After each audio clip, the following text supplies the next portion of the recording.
The claims being made are false. They stated clearly that the project had no ties to any past conversations between December 1, 2025. Diddy's legal team fires off a cease and desist, calling the Netflix documentary a shameful hit piece. But the footage kept spreading. New legal fight between 50 Cent and Sean Diddy Combs. Combs' lawyers trying to stop the release of a new Netflix docu-series, that was due out today. Then leaked clips surfaced showing Diddy's actual reaction to 50 Cent's documentary. And his response is going absolutely viral. Here's what everyone's watching.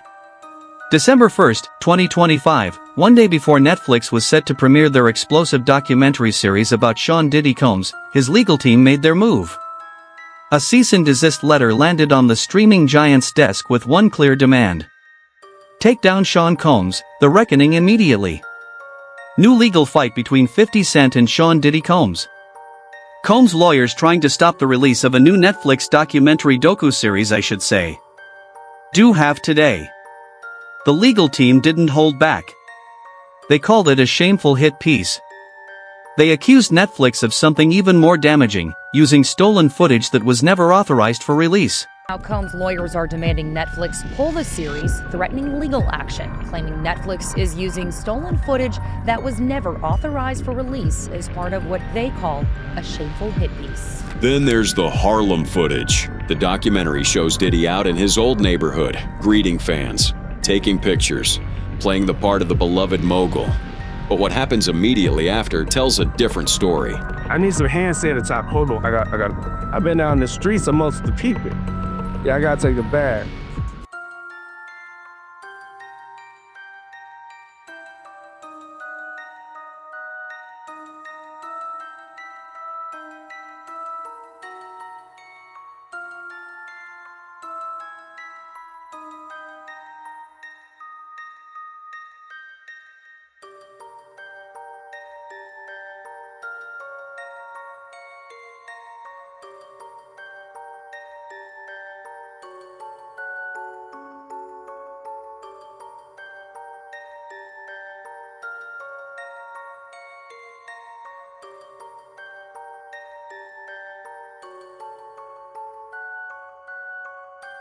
This wasn't just a polite legal request.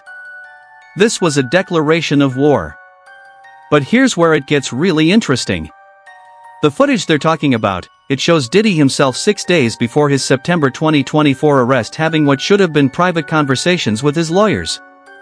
Overnight, lawyers for Sean Diddy Combs trying to stop the release of a Netflix docu-series due out today.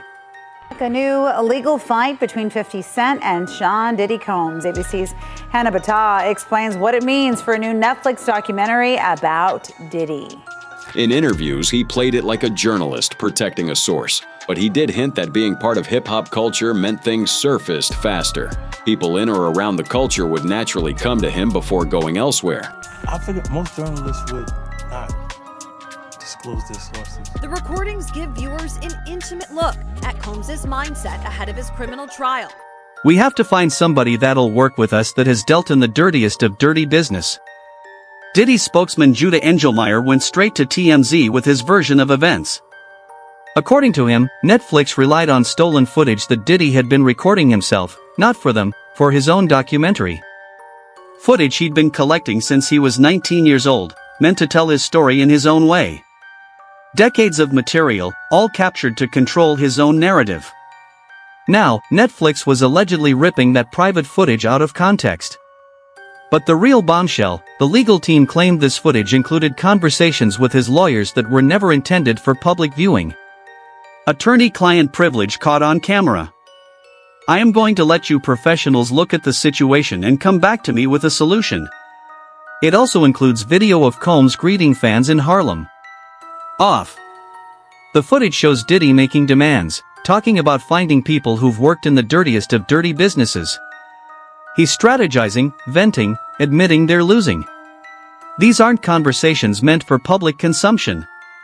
These are private war room discussions between a man and his lawyers. Let's get into this. So, this Diddy documentary, unauthorized clearly. Yes, for sure. The Reckoning that 50 Cent is an executive producer on. Now, Combs' lawyers are demanding Netflix pull the series, threatening legal action, claiming Netflix is using stolen footage that was never authorized for release as part of what they call a shameful hit piece. Then there's the Harlem footage. The documentary shows Diddy out in his old neighborhood, greeting fans, taking pictures, playing the part of the beloved mogul. But what happens immediately after tells a different story. I need some hand sanitizer. Hold on. I've been down the streets amongst the people. Yeah, I got to take it back. The contrast is striking. Public persona versus private reality. And all of it caught on camera by someone Diddy himself hired. But this wasn't just about leaked footage. Diddy's team made it personal. They brought up Ted Sarandos, Netflix's CEO. Someone Diddy claimed he had long respected. And then there's Janice Combs, his mother. And since I talk about Black women on this channel, Janice Combs being a Black woman, I am, of course, looking side-eye at people who just scrutinize her in a negative way and say, it's because of how his mama raised him or how his mama used to beat him or something. Someone whose legacy through his connection to the late Clarence Avant, Diddy had admired. Diddy had even been featured in Netflix's 2019 documentary The Black Godfather about Avant. And now for Netflix to give his life story to someone who has publicly attacked him for decades feels like an unnecessary and deeply personal affront. That's someone. 50 Cent, the longtime adversary with a personal vendetta, who, according to Diddy's legal team, has spent too much time slandering Mr. Combs. The legal filing made their position crystal clear. It was staggering that Netflix handed creative control to someone with decades of documented beef. The series is executive produced by Combs' longtime rival Curtis 50 Cent Jackson and director Alex Stapleton, who said, quote, "We obtained the footage legally and have the necessary rights." End quote. The legal team laid out their full theory. According to them, this went beyond just using footage. This was corporate retaliation, their claim. Years ago, Ted Sarandos had approached Diddy about making a documentary. Did he allegedly turn down the proposal? Said no to Netflix's pitch? Now, according to this theory, Netflix was getting revenge. The scorned streaming executive giving the project to Diddy's biggest enemy instead. It's the kind of Hollywood conspiracy that sounds almost too dramatic to be true. At minimum, he expected fairness. The statement read, from people he respected, from someone like Ted Sarandos. How do you respond to people who say that it's more about the disdain that you have for Sean Combs than it is for giving the victims a platform? It's that personal.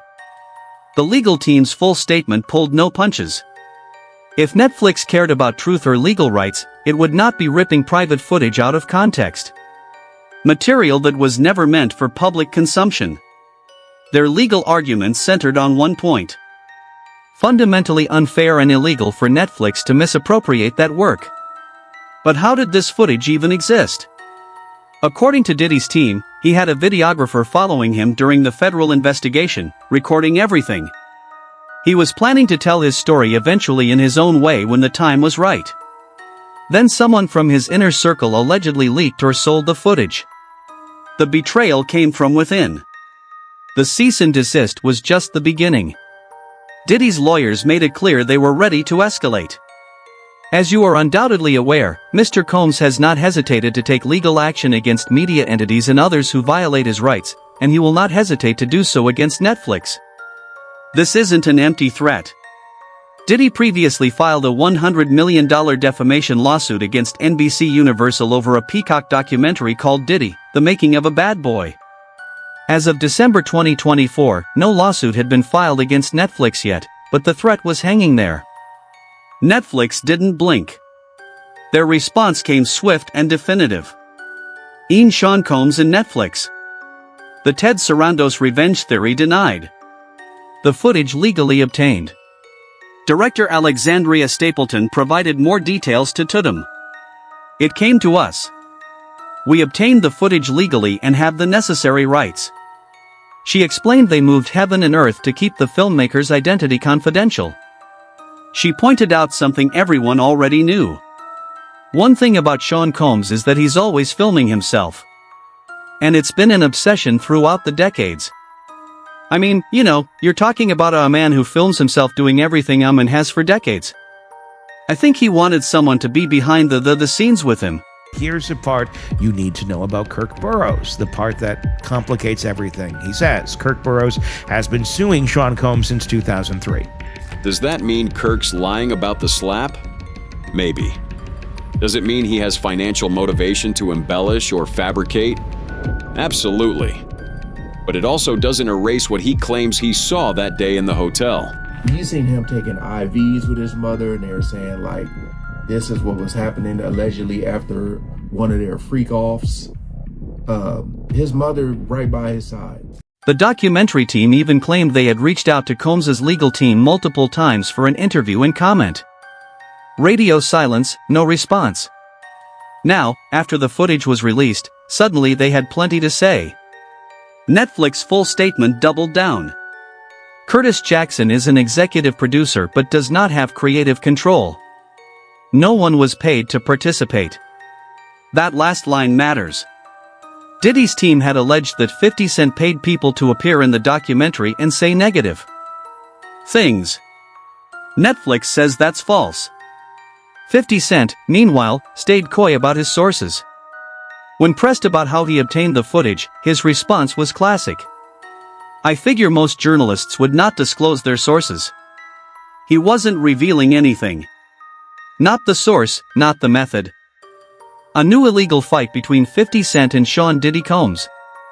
ABC's Hannah Batta explains what it means for a new Netflix documentary about Diddy. In interviews, he played it like a journalist protecting a source, but he did hint that being part of hip-hop culture meant things surfaced faster. People in or around the culture would naturally come to him before going elsewhere. I think most journalists would not disclose their sources. The recordings give viewers an intimate look at Combs' mindset ahead of his criminal trial. But on December 10, 2024, a new name emerged. Michael Oberles, who describes himself as Sean Combs' documentarian, released a statement. He claimed he'd been working on a project profiling Combs for over 2 years. The footage everyone was fighting over wasn't released by me or anyone authorized to handle Sean Combs' materials. According to Oberles, it was leaked by a third party, someone who covered for him for just 3 days while he was out of state. That brief window was apparently all it took for the footage to find its way to 50 Cent's team. This incident had nothing to do with any fee dispute or contract issue. Oberle explained, the betrayal wasn't about money. Someone in Diddy's inner circle saw an opportunity and took it. The actions of the parties involved reflect the lack of integrity every storyteller should uphold. Taking footage intended for our project to advance a narrative that was not our own is both unethical and unacceptable. Here's what makes this complicated. Diddy did hire a videographer. That's not disputed. The question is, what happened next? Did that videographer breach a contract? Was there even a contract? Or was this someone who shot footage independently and then sold it? According to legal experts, this matters enormously. If the videographer was hired as an independent contractor without a specific work-for-hire agreement, they might own the footage. If there was a contract stipulating Diddy owned everything, that's different. But proving that in court, that's a whole other battle. But the identity question remained. Who was this third party who covered for Oberles? Who saw those 3 days as their window? That name stayed locked down tight. Oberle wasn't giving it up. Netflix wasn't revealing sources. 50 Cent kept playing coy. The videographer's identity remained one of the documentary's best-kept secrets. Meanwhile, the footage itself told its own story. Did he pacing hotel rooms, strategizing with lawyers, demanding better results from his legal team? The man who'd spent decades building an empire, now watching it crumble in real time. All captured on camera by someone he trusted, someone he paid, someone who was supposed to be documenting his triumphant comeback story. Instead, that footage became evidence of his unraveling. The ultimate irony for someone who'd spent his entire career controlling every aspect of his image. The king of branding, undone by his own obsession with documentation. December went on. The documentary continued dominating Netflix charts. Diddy remained behind bars. His legal team continued threatening action they never actually took.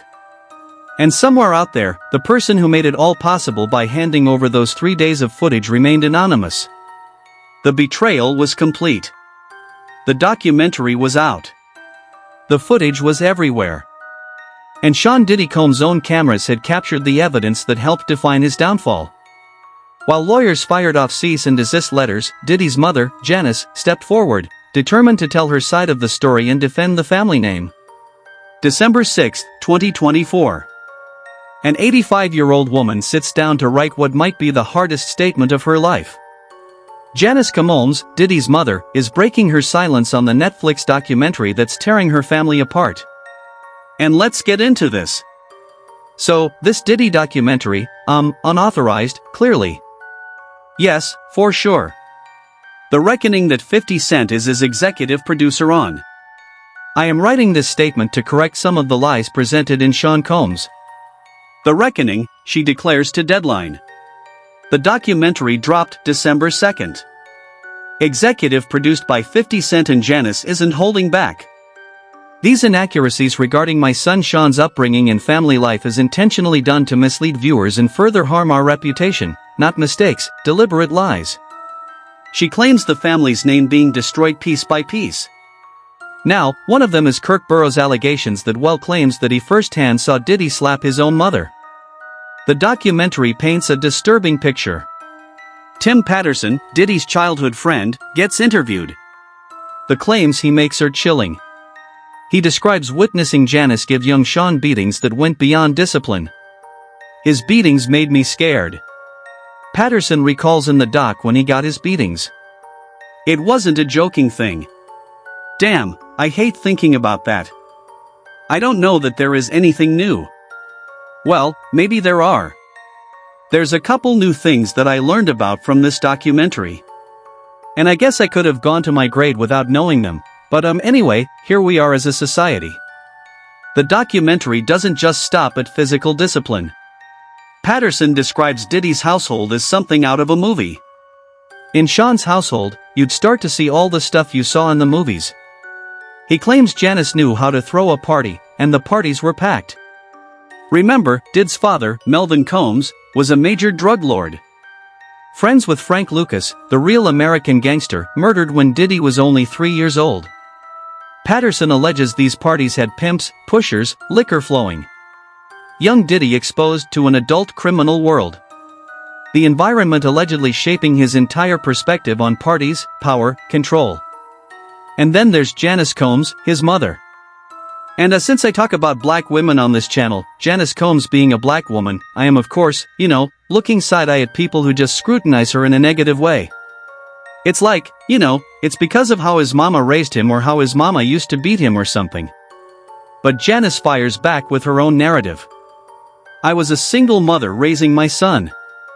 I held 3 and even 4 jobs in an attempt to provide a comfortable upbringing and quality education for my child. Working multiple jobs simultaneously, sacrifice being her story. I raised Sean with love and hard work, not abuse. The single mother defense. The hard-working parent who did everything right. Except there's a problem. The documentary uses Janice's own words against her. Footage from inside the actor's studio resurfaces. Janice sitting right next to her son, casually stating, he got a lot of beatings, too. Joking about it, laughing about it. The contradiction staring everyone in the face. And we're like, something has gone wrong. Something has gone wrong. And so I resist the urge to just say, this is all his mama's fault. Like, that just can't be. That's way too simplistic. Then comes Kirk Burrows' bombshell. The former Bad Boy Records executive drops the most explosive allegation of all. December 28, 1991, the day of the City College tragedy. 9 people crushed to death at a charity basketball game Diddy promoted. Burrows claims he was there in a hotel room on the east side. Did he hold up with his mother after the disaster? Janice questioning if her son made the right decision leaving school for music. Then what Burrows says he witnessed next. According to reports, Janice Combs has addressed this. She said, "I'm portrayed as an abusive parent. This is untrue. As I have stated previously, I was a single mother raising my son. I held 3 and even 4 jobs in an attempt to provide a comfortable upbringing and quality education for my child. I raised Sean with love and hard work, not abuse. The allegations that my son slapped me while we were conversing after the tragic City College events are inaccurate and patently false.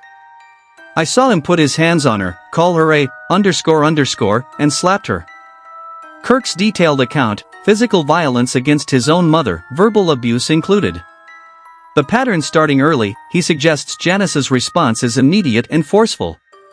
The allegations stated by Mr.